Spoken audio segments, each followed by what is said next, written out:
کہا تھا رضی اللہ تعالی عنہ، جب سائل نے پوچھا تھا کہ کیا اللہ کے رسول صلی اللہ علیہ وسلم نے معراج میں اپنے اللہ کو دیکھا، ملاقات ہوئی؟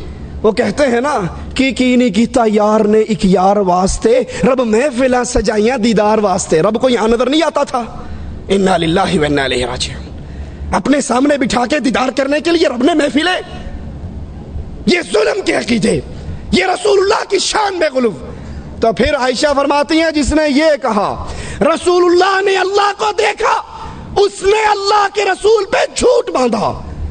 نبی تو دنیا کے اندر دنیاوی آنکھ سے اس زندگی سے اپنے رب کو نہ دیکھ سکیں، لیکن فضائل اعمال کہتا ہے کہ نہیں، یہ اولیاء سے ایک سیکنڈ کے لیے بھی پردہ نہیں پڑتا۔ ایک بہت بڑی گمراہی اس معاشرے میں پھیلی جس کا سبب یہی فضائل اعمال بنی۔ وہ کیا؟ ہمارے اولیاء اللہ مرتے نہیں ہیں، یہ تو صرف ایک مکان سے دوسرے مکان میں انتقال کرتے ہیں، یہ تو صرف مکان بدلتے ہیں، اب اس جگہ پہ رہ رہے ہیں، پھر اس جگہ کو چھوڑ کر دوسری جگہ پہ چلے جاتے ہیں، ان پر موت نہیں آتی۔ یہ ہمارے ہاتھ میں فضائل صدقات ہے، صفحہ اس کا 660 ہے۔ کہتے ہیں شیخ ابو یعقوب نے کہا میرے پاس مرید آیا، کہنے لگا میں کل کو ظہر کے وقت مر جاؤں گا۔ میں نے کہا کوئی بات نہیں، آنا مر جانا۔ وہ آیا، 2 رکعتیں پڑھی، لیٹ کے مر گیا۔ میں نے اس کو غسل دیا، میں نے اس کو کفن دیا، یاد کرنا الفاظ کو، میں نے غسل دیا، کپڑے پھاڑے، استنجا کروایا، طہارت کروائی، غسل دیا، لباس میں لپیٹا، کفن میں لپیٹا، کندھوں پہ اٹھایا، چپ کر کے پیاریا۔ لیکن جب قبر میں رکھا اس نے آنکھیں کھول دی۔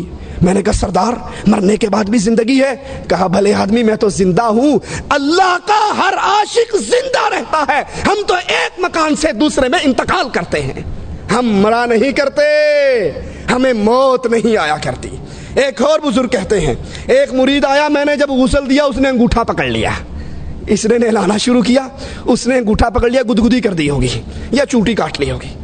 میں نے کہا بابا میرا انگوٹھا چھوڑ دو، مجھے پتا نہیں، مجھے پتا ہے تم مرے نہیں، ڈرامہ کر رہے ہو، تم مرے۔ محمد سعید شیخ پوری رحمت اللہ علیہ کہتے تھے اللہ ان کی قبر کو جنت کا باغ بنائے، اگر یہ تمہارے مردے مرتے نہیں ہیں، ان کے جنازے میں اللہم اغفر لے حینا واہ حینا، مرا تو ہے نہیں، مرے ہوئے کہو گے تو بھابی ہو جاؤ گے، بھابی حینا کہا کرو۔ کہا اس نے میرا انگوٹھا چھوڑ دیا۔ ابن جلا کہتے ہیں ایک بزرگ آئے، میں نے ان کو پھٹے پہ رکھا نہلانے کے لیے، کہکا مار کے ہنسنے لگ گئے، ایک انگوٹھا پکڑ رہا ہے، ایک آنکھیں کھول رہا ہے اور ایک ہنس رہا ہے۔ یہ 671 پہ ایک اور کا واقعہ سنیے۔ ابو سعید کہتے ہیں ایک مرتبہ مکہ میں تھا، بحرم سے نکلا، دروازے سے باہر ایک نہایت خوبصورت آدمی کو مرے ہوئے پڑا ہوا دیکھا۔ میں نے جب غور سے دیکھنا شروع کیا تو میری طرف دیکھ کر ہنسنے لگ گیا، کہنے لگا ابو سعید تمہیں پتا نہیں، محبت کرنے والے دوست مرا نہیں کرتے، صرف ایک جگہ سے دوسری جگہ پہ منتقل ہوا کرتے ہیں۔ محمد الرسول اللہ صلی اللہ علیہ وسلم ابھی شیخ فرما رہے تھے، عمر نے تلوار نکال کر کہا رضی اللہ عنہ وارضا، جس نے کہا محمد مر گئے صلی اللہ علیہ وسلم گردن کو کاٹ ڈالوں گا۔ میرے نبی اٹھ کر کیوں نہیں آ گئے؟ کہا عمر پریشان کیوں ہوتا ہے، میں صرف اتوں پردہ کیتا ہے، اصل میں جاگ رہا ہوں، زندہ ہوں، سب کچھ دیکھ رہا ہوں۔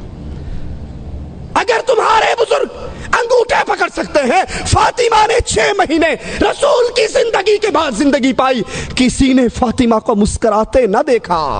فاطمہ کو قریب کر کے کہا تھا آقا نے، فاطمہ کان میں کچھ کہا تو رونے لگ گئی۔ عائشہ نے پوچھا روئی کیوں تھی؟ کہا بابا نے کہا تھا فاطمہ اب میں تجھ سے دور جا رہا ہوں، اب میری موت کا وقت قریب آ رہا ہے، میں جا رہا ہوں۔ دوبارہ کہا جنت میں سب سے پہلی میری ملاقات تجھ سے ہونی ہے۔ نبی تو کہے میں مر رہا ہوں، قرآن تو کہے وما محمد الا رسول قد خلت من قبلہ الرسل افإن مات، قرآن تو کہے انک میت، لیکن تبلیغی کہتے ہیں ہمارے نہیں مرتے، صرف مرتے ہی نہیں بلکہ یہ صفحہ 669 ہے، فضائل صدقات ہے۔ ابو علی نے کہا ایک فقیر میرے پاس عید کے دن آیا، خستہ حال، پرانے کپڑے، کہنے لگا کوئی پاک صاف جگہ ہے جہاں میں لیٹ کے مر جاؤں؟ کہا آ جاؤ، لیٹ جاؤ، مر جاؤ، بڑی کھلی جگہ ہے۔ وہ آیا، لیٹ گیا، مر گیا، اور جب وہ مرنے لگا، اینڈ ہو گیا، ہوا نکل گئی، میں نے غسل دیا، کہنے لگا بے وقوف، مجھے مردہ نہ سمجھنا، میں زندہ ہوں، قیامت کے دن پوری وجاہت کے ساتھ تیری مدد کروں گا۔ رسول اللہ نے تو کہا تھا فاطمہ سے خذی من مالی ما شئتی، جو جی چاہتا ہے میرے مال میں سے لے لے، عمل کر لینا، عرش والے نے پکڑ لیا تو محمد کی بیٹی میں چھڑا نہ سکوں گا صلی اللہ علیہ وسلم۔ اس حدیث کو بھی سامنے رکھیے۔ اور یہ صفحہ 711 فضائل صدقات، کہتے ہیں مولوی زکریا صاحب، عرب کی جماعت ایک سخی کی قبر پہ گئی، اونٹ پہ سوار ہو کر گئے، وہ قبر والا اونٹ والے کے خواب میں آیا اور کہنے لگا تم آئے ہو خالی پیٹ واپس چلے جاؤ، مجھے اچھا نہیں لگتا، یہ اونٹ مجھے بیچ دو، اس کے بدلے میں اصیل اونٹ گھر کھڑا ہے وہ لے لو۔ خواب ہی خواب میں سودا طے ہوا۔ لفظ ہے مولوی زکریا صاحب کے، قبر والا اٹھا، قبر سے نکلا، اونٹ کو ذبح کیا۔ قبر والا اٹھ کے باہر آ کے اونٹ ذبح کر کے پھر قبر میں چلا گیا۔ آگے پولیس کی چیک پوسٹ لگی ہوئی تھی، بیگم کو مل کر کیوں نہیں آیا؟ یتیموں کے سر پہ ہاتھ رکھ کر کیوں نہیں آیا؟ کہا ہم گوشت کھا پی کے جان بنا کے پیٹ بھر کے جا رہے تھے، سامنے سے ایک نوجوان آیا، تم میں فلاں ابن فلاں کون ہے؟ کہا میں ہوں۔ کہا میرے باپ کو کوئی چیز بیچی ہے؟ کہا سودا خواب میں قبر والے سے اونٹ کا ہوا تھا، کہا اس کے بدلے یہ اونٹ لے لے۔ مولوی زکریا صاحب کہتے ہیں یہ سخاوت کی حد ہے کہ مرنے کے بعد بھی قبر پہ آنے والوں کو خالی پیٹ نہیں بھیجا۔ قبر پہ آئے تھے یا کسی ہوٹل میں گئے تھے؟ یہ گئے کہاں تھے؟ قرآن سے سنیے، أَلَمْ يَرَوْا كَمْ أَهْلَكْنَا قَبْلَهُمْ مِنَ الْقُرُونِ أَنَّهُمْ إِلَيْهِمْ لَا يَرْجِعُونَ، ان سے پہلے ہم نے کتنے ہی لوگوں کو مارا ہے، کتنی ہی بستیاں ہلاک ہوئی ہیں۔ سنو مالک کا فیصلہ، أَنَّهُمْ إِلَيْهِمْ لَا يَرْجِعُونَ، رب کا فیصلہ ہے جو مر کے اگلے جہان چلا جائے وہ واپس نہیں آیا کرتا۔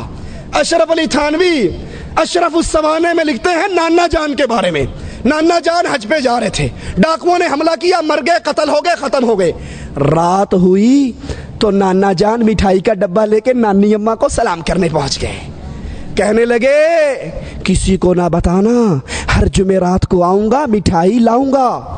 کہا اچھا ٹھیک ہے۔ تھانوی صاحب کے نانا نہیں بتاتی۔ صبح خیال آیا جب لوگ بچے مٹھائی کھائیں گے تو پڑوسی تو کہیں گے بابا مرد گھر میں ہے نہیں، مٹھائیاں کہاں سے آتی ہیں، الزام لگیں گے۔ کہا بھائی نہیں، پریشان نہیں ہو۔ رات تھانوی کا نانا آیا تھا۔ تھانوی صاحب کہتے ہیں اس کے بعد نانا جان پھر ساری عمر ہمارے گھر میں دوبارہ نہیں آئے۔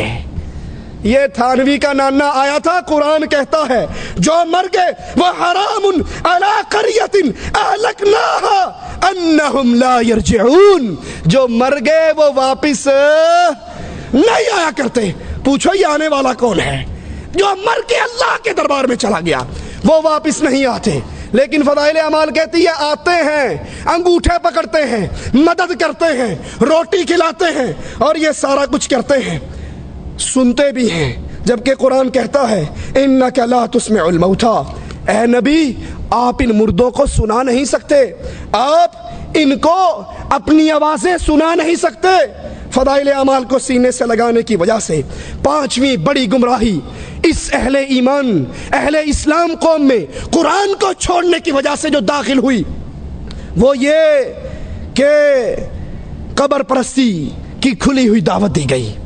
قبر پرستی کی دعوت، بزرگوں سے، مرے ہوئے بزرگوں سے مدد مانگنے کی دعوت، ان سے مسائل حل کروانے کی دعوت، یہ فضائل صدقات ہے۔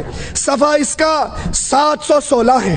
کہتے ہیں ہمارے ایک آدمی تھے مصر میں، ایک صاحب خیر، کوئی دلیل نہیں، ایک بندہ آواز پہ یان دیے، مصر میں ایک صاحب خیر ضرورت مند فقیروں کو چندہ اکٹھا کر کے دیتے تھے۔ ایک فقیر آیا، چندہ مانگا، کہیں سے نہ ملا، ہر جگہ سے مانگا، آخر میں ایک سخی کی قبر پہ جا کر بیٹھ کر سارا حال سنا دیا کہ یہ غریب ہے، اس کو کچھ نہیں مل رہا، اور آ کر اپنے پاس سے 1 دینار توڑا، آدھا اس کو دیا، آدھا جیب میں رکھا۔ رات کو یہ قبر والا خواب میں آیا، کہنے لگا اس وقت مجھے بولنے کی اجازت نہیں تھی، میں نے باتیں تیری ساری سن لی تھی، بولنے کی اجازت نہیں تھی، میرے گھر میں جاؤ، انہیں کو چولہے کے نیچے جو مرتبان ہے وہ پھاڑو اور وہاں سونے اور شرفی دفن ہے وہ مجھے دے دو۔ یہ گئے، جگہ پھاڑی، سونا نکالا اور پھر ان گھر والوں سے کہنے لگا خواب کی بات ہے، حقیقت نہیں ہوا کرتی، تم سونا رکھ لو۔ کہا بڑی بے غیرتی ہے، وہ مر کے بھی صدا سخاوت کر رہا ہے اور ہم زندے اس پہ قبضہ کر لیں۔ قبر والے پر جاؤ، قبر والے کے پاس بیٹھو اور وہاں جا کے اپنی مشکل سناؤ۔ یہ فضائل حج ہے ہمارے ہاتھ میں، اس کا صفحہ 158